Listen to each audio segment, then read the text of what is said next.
Don't I look wonderfully young and glowing? Hey guys! So today in makeup history we are going to go over the Middle Ages. So medieval women used to look like this. This was their ideal of beauty. I know it's really outdated and not beautiful anymore. I mean, I doubt that anyone will want to look like this, but this is what women used to look like in the Middle Ages. The ideal back then was showing that you were wealthy enough to not have to work outside in the sun, which meant that you had to look as pale as possible. Now, there were several ways to achieve this perfect paleness for a woman in the Middle Ages. They used to apply blood-sucking leeches to themselves to suck the blood out and, well, make them pale, make their skin really pale. They also would apply powders, like powder makeup, with dangerous materials in it, which often caused paralyzation and death after having used it for a long while. So there's an example of dangerous makeup for you. So yeah, draining blood and makeup is what achieved that beautiful snow white skin. So that is what women used to do. And then of course, since you are incredibly pale, you still want to look youthful and glowing, and to achieve that they would wear blush. So yeah, lots and lots of blush like I'm wearing now. It doesn't look as much in real life though as it does on camera. Anyways, yeah, because a blushing cheek was considered an asset of young people. So when you wanted to look young and radiant, you would wear blush, lots of blush.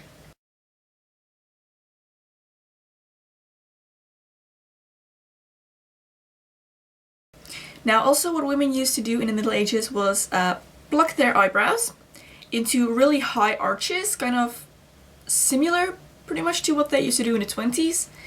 And they also used to pluck their forehead, believe it or not, because the standard of beauty dictated that a woman has a high forehead. So they used to pluck their hair up until about here, and then they would wear a headband of sorts or some kind of hair covering. Anyway, some women used to pluck their hairs and some women used to shave him. So women used to lighten their hair with all kinds of natural ingredients. Now, I have heard, but this might just be a rumor, that they used to use urine.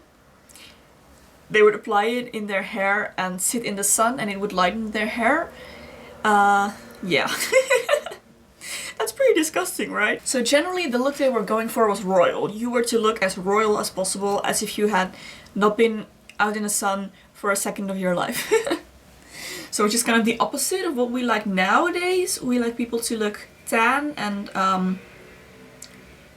you know, healthy, like in their body, so not too fat. But back then, fat women were like the thing to go for.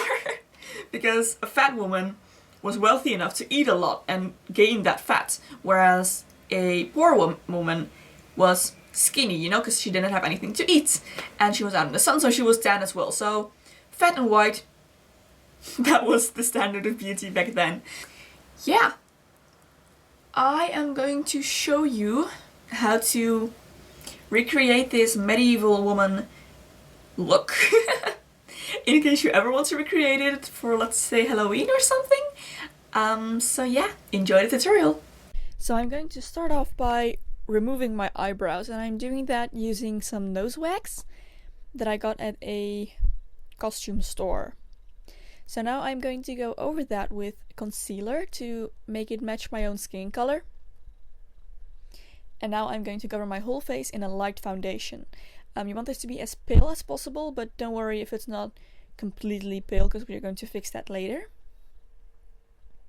Make sure to put a little extra on the eyebrows to cover them up very well. And now I'm going to set this with powder so that it doesn't go anywhere, since it's quite a lot of foundation.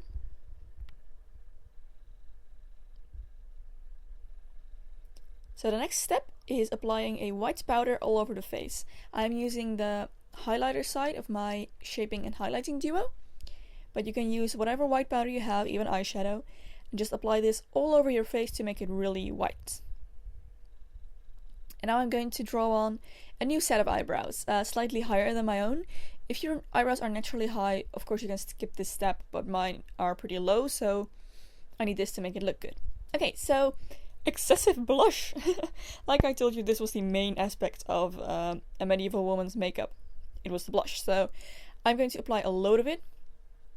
And now I'm going in with a white eyeshadow just to cover up the eyebrows a bit more, since they were still quite prominently there.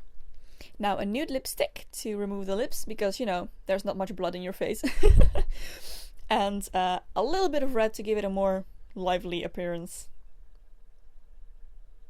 And that is all. Okay guys, so I want to thank you so much for watching. Next episode of Makeup History will be the Renaissance period. I'm really excited for that. I hope you are too. So I hope you enjoyed this video. If you have any questions, please feel free to comment below or send me a message. And I will see you very soon. Bye!